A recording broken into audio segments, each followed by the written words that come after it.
So, can you retire with nothing saved? I think the better question is, why would you? Why would you want to retire with no money?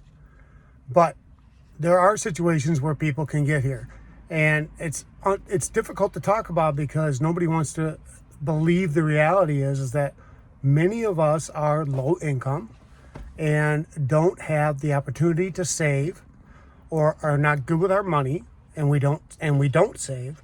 And then we get to retirement age and we go, geez, I got nothing. Can I actually retire? So let's talk about a few things that goes with this. First off, yes, you can do it. It's going to be very difficult though. Very difficult, especially if you are going to rely on Social Security. And one of the tips that I can give you for that would be, first off, delay your retirement as long as you possibly can. Because if you do that and you keep working, one, it gives you an opportunity to try to put some money away. It doesn't have to be much. You'd be surprised, with some frugality, how long you can make money last if you want to, if you try hard enough, if it's important enough to you. Secondly, if you delay, then you can get the maximum benefit. Try to delay until at least 67 to get your max benefits. And if you can and are good health, and want to continue to work somewhere, try to put it off until 70. If this is the only money you can count on and you truly have nothing put away, you may have to do that. It just means you may have to work longer. All right, so the next tip I would say it would be to eliminate any expenses you may have, especially anything unnecessary. Idea being, we have got to tighten up that budget because you have nothing to work with. And if you're going to try to live on Social Security, which right now averages $1,900 a month, give or take, is only about $24,000 a year, you're going to have to keep your expenses to an absolute minimum. That means you cannot afford to have 2 cars. You cannot afford to have any toys. You can't afford to spend extra eating out. None of those things can be in play now. And that's because you don't have disposable income. $24,000 a year is barely poverty level. Okay, so the part of it is whether your car is paid for or not. If you don't need it, then I would sell it, or at least get down to 1 car if you're a 2-car family, because you're not just eliminating the car payment if it's not paid for, you're also eliminating the maintenance on it, the car insurance on it, the registration fees on it, and depending on the state you live in, up here in Illinois, we pay a lot for that, for registration fees, around $150 a vehicle per year. Whereas in Florida, they're $48 for the exact same thing. The next thing I would suggest would be to downsize your home. I just read an article today that said the average retiree has about $250,000 worth of equity in their home to work with. If you can afford to downsize, well, not afford, if you can downsize because you have that equity available, that gives you a lot of money to work with in retirement. Go down to something smaller or rent, which is what my wife and I are doing. It's really convenient to rent, and you save a lot of money overall because you don't have those maintenance fees and etc.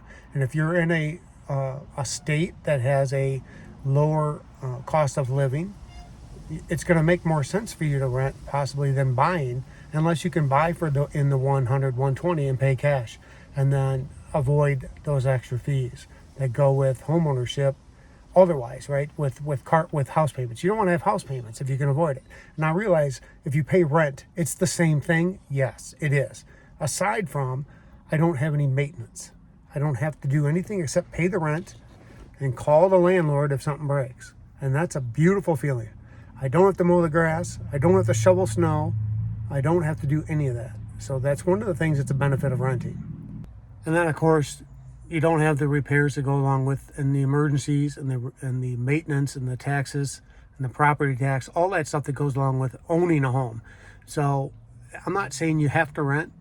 Do what works for you. But if you're going into retirement with nothing but Social Security, you're going to want to minimize those payments. And if you have cash available in your home, it would take you a long time to save that money.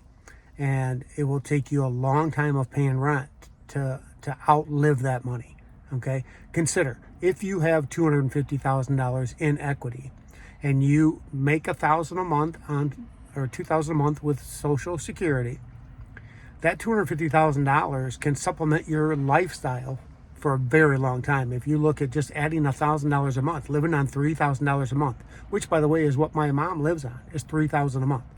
If you can live on $3,000 a month, that $250,000, if it makes no money, is going to last you a long time, right?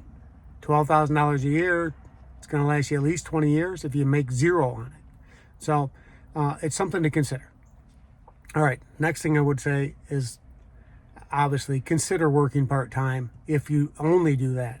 A lot of these part-time places like Lowe's, Home Depot, some of the big Walmart, if you want to work there, Publix is popular in Florida, any of those kinds of places, they offer insurance supplementation to help you. So even if you're 65 and on Medicaid and Medicare, you can still get some company-sponsored insurance that can save you some money in the long run. And working part-time 20 hours a week is really not a lot, and it's not a toll on your body or anything else. You still get to enjoy your retirement. And I can tell you, they need folks like us that will show up every day and be consistent. I'm telling you, I've looked at ads and have seen where they are looking for people that are available for the morning shifts and no weekends, because they have enough people that can work part-time and side hustles and etc. that do part-time work on weekends. They need somebody who's going to show up Monday through Friday and work that morning shift from 8 to noon. So 20 hours a week at 15, 20 bucks an hour is not too bad of money to supplement your income with. Lastly, I want to throw in just a bit of a bonus tip here for you. You may qualify for benefits aside from Social Security, especially if you're age 65 and over. But you may qualify for SNAP benefits. You may qualify for Social Security income benefits. That's typically for folks that are disabled or, let's say, blind, but it also includes those of us or those of you that are low income and are 65 plus. You may qualify for that extra incentives or extra money to help you pay your bills. And SNAP is based on income, plain and simple. And if they can afford to give it to a lot of other people that have never contributed to our society, I think they can afford to give it to you. So for those situations, you need to consider the state you're in and check with your local, the state people that you're in, the state you live in. Sorry, getting tongue-tied there. They're going to have the best information and tell you what benefits are available in that state, because it does vary state to state. But those are some opportunities. So if you think you want to retire and you have no money saved, here's some options. I'm not saying they're great options. It's going to be difficult either way, but at least you could try to pull it off. All right. Thanks for watching. Appreciate you. See you next time.